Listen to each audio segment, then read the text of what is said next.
Hola amigos televidentes del Canal 9 que nos observan a través de la Liga Comunitaria y a través de la red virtual.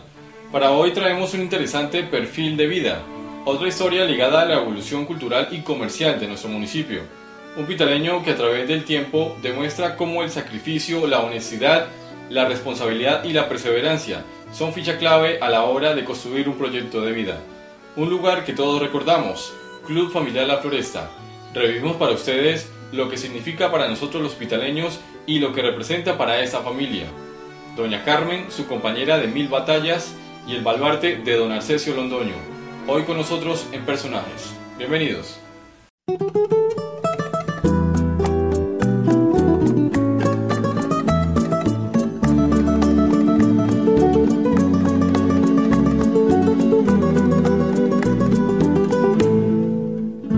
Sin ti no podré vivir jamás. ¿Quién es Arcesio Londoño? Soy hijo, el menor del Gregoria Santofimio y Felicia Londoño. Mi papá era de descendencia caldense por parte del padre de él, y él tenía un hermano que lo vinimos a conocer ya como cerca de los 30 años después de haberse separado con mi papá. Llamó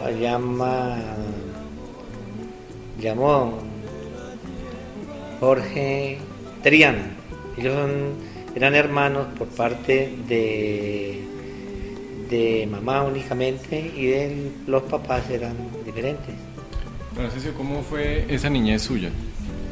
La niñez mía se fue en el campo. Mi papá tenía una finca llamada Betania en la vereda de Lubital. Allá nos criamos nosotros y hice yo mi primaria, el primer año de primaria y el segundo lo hicimos en la escuela del Socorro. De ahí ya nos trasladamos al Pital, donde hice la primaria en la escuela Andrés Fernández, y ya ahí dejé una temporada sin estudiar y después continué estudios en el Colegio Cooperativo Domingo Sabio hasta hice el primero, como le llaman ahora 11, sexto y séptimo. En ese tiempo le llamábamos, nosotros era primero y segundo de bachillerato, y comencé, hasta ahí nomás fueron mis estudios secundarios nomás. Don Arcesio, amistades que usted recuerde de esa época. De la época de estudiante, pues nos recuerda mucho sus compañeros, éramos un grupo bastante numeroso, y del amigo más íntimo, se puede decir, era Manuel Joven y Luz Marina Suárez, Miriam Gutiérrez, Ramiro Montealegre, que así que recuerden estos momentos, Armando Cárdenas y Teresa Parra. Así fueron los que más me acuerdo en el momento, y que éramos como la llavería, como el que más nos entendíamos era con Manuel Joven. ¿Cómo usted observaba el municipio del Pital en esa época? ¿Cómo era? El municipio del Pital, pues, en sí pues, ha cambiado, ¿no? Pero no, ¿qué le digo yo? Ha cambiado bastante, porque ya en ese tiempo, pues, menos barrios, no eran sino únicamente, que me recuerdo en mi niñez, era el barrio La Esperanza, el barrio El Centro y el barrio El Ecuador, prácticamente esos tres barrios. Después ya como que también ya el Altico ya figuraba también. No eran sino 4 barrios, y ahora pues fíjese ya cómo ha crecido el pueblo. ¿La gente cómo era? La gente era sí, muy fervorosa en cuanto, por ejemplo, cuestión religiosa. En ese tiempo había como más piedad porque se celebraban mucho en vida del Padre Santa Cruz. Me acuerdo que nos veníamos desde el campo a hacer los primeros viernes y eso era toda la noche las visitas al Santísimo, digamos, en oración toda la noche, por veredas. Lo que más también recuerdo cuando era el Padre Santa Cruz, que yo estaba muy niño, tendría por ahí que unos 13 o 12 años, y eran las fiestas de San Isidro, que eran muy sonadas. En ese tiempo pues las hacían en contorno en el parque, que hoy tenemos, que afortunadamente está muy bonito, aunque con cierta dejación. Ve uno ahora el parque, y entonces ahí sí era que se hacía las fiestas de San Isidro. Eran toldos que ponían en contorno al parque, y ahí cada vereda venía y colocaba su toldo, y los que fueran recolectando en plata, la vereda que más recolectara plata, pues era la que ganaban.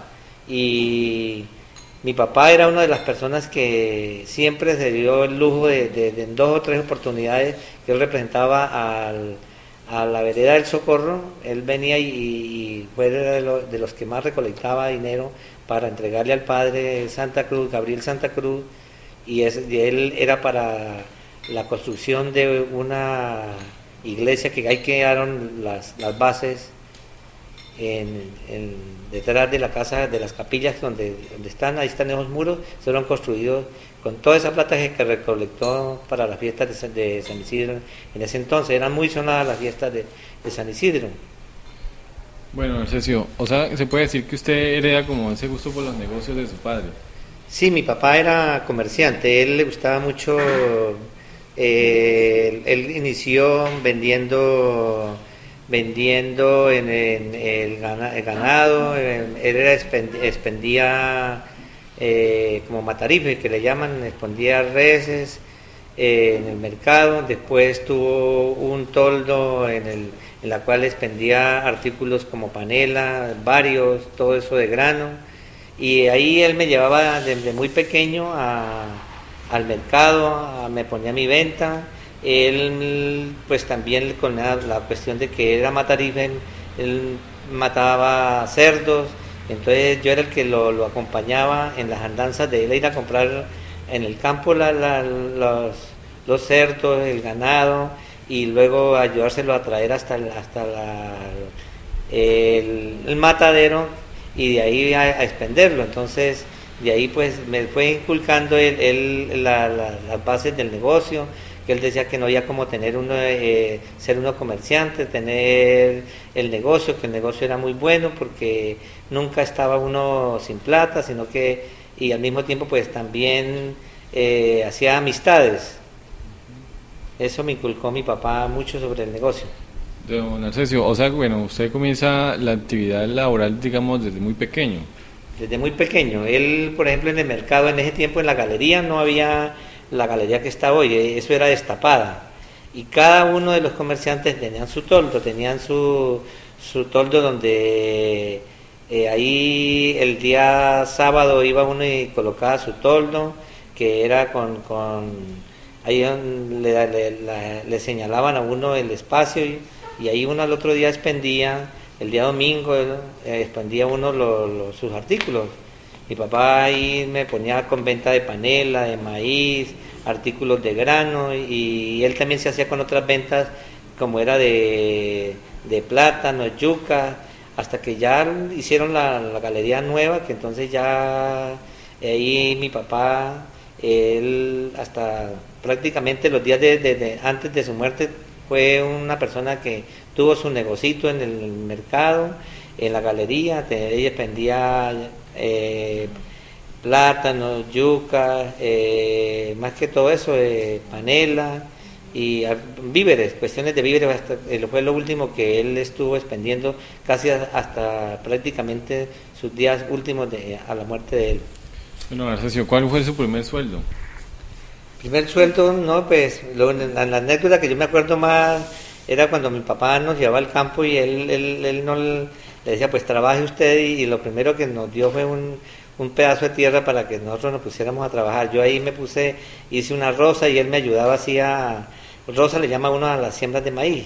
Y yo con lo primero que cogí, pues ahí fue cuando me mandé a hacer unos pantalones en ese tiempo de Dacron, que eso fue una de las anécdotas de la cual yo me acuerdo mucho, de que fue mi primera platica que ya cogí cuando yo traje el maíz, lo vendí y con eso me costeé mi buen pantalón, que lo mandé a hacer donde el señor Dimas Campo, la sastrería de Dimas Campo. Ah, bueno, la competencia en ese entonces, me imagino que de Paco Rojas. Paco Rojas era una persona que él trabajaba con la sastrería y era el mejor sastre que había para las muchachas en ese tiempo. Él les hacía los slash, eran los mejores, los muy perfectos, y él era una persona que era de un acabado especial para hacer en ese tiempo la vestimenta para las señoritas, para las damas, le llamaban slash a los pantalones que él hacía en gabardinas y las mejores telas de la época. Bueno, don Arcesio, ¿en algún momento usted decide ya independizarse de su familia? ¿Cuándo pasa eso? Prácticamente no, yo no me independicé, sino que fue una familia como unida. Yo llegué a la edad de 17, 18 años, inicié yo ya también como matarife. Yo estuve, el primero fue vendiendo ganado en la galería, expendiendo ganado ahí como matarife, y ahí entré en compañía con el finado Ciro Ramón y con Manuel Joven, también entramos en compañía, ellos pelaban la red, la expendían, y yo el menudo, yo era el que lo expendía en las mesas común y corriente, como en donde están ahora, expenden los menudos. Ahí ahí comencé yo mi labor de comerciante, y de ahí pues entonces ya me fui independizando. Eso lo hacía para poder yo estudiar, porque mi papá ya no quiso costearme estudio, entonces yo con eso me costeaba el estudio y le costeaba parte del estudio a mi hermana Inés en el colegio cooperativo. Y una anécdota que me acuerdo es de que en el cooperativo pues no le dan uno permiso para uno fallar. Entonces yo fallaba un día en la semana, yo siempre fallaba un día, que era el día que yo me iba a buscar las redes al campo. Entonces pues llevo reunión de profesores y viendo que por qué yo fallaba, le dije, pues lo más sencillo, si yo no me rebusco con ir a buscar las redes para el domingo expenderla, entonces ¿qué es con lo que yo me estoy costeando? Le estoy también ayudando a mi hermana Inés para el estudio, entonces yo no puedo seguir estudiando. Pero como era buen estudiante, entonces ya ellos en reunión de profesores ya me dieron el permiso, que me daban un día en la semana para que yo fuera a buscar la red y con eso costearme el estudio. En eso así duré lo que fue para hacer el año primero de bachillerato y segundo de bachillerato. En los 2 años afortunadamente fui buen estudiante y ocupé el primer puesto en el colegio cooperativo en los 2 años sucesivos.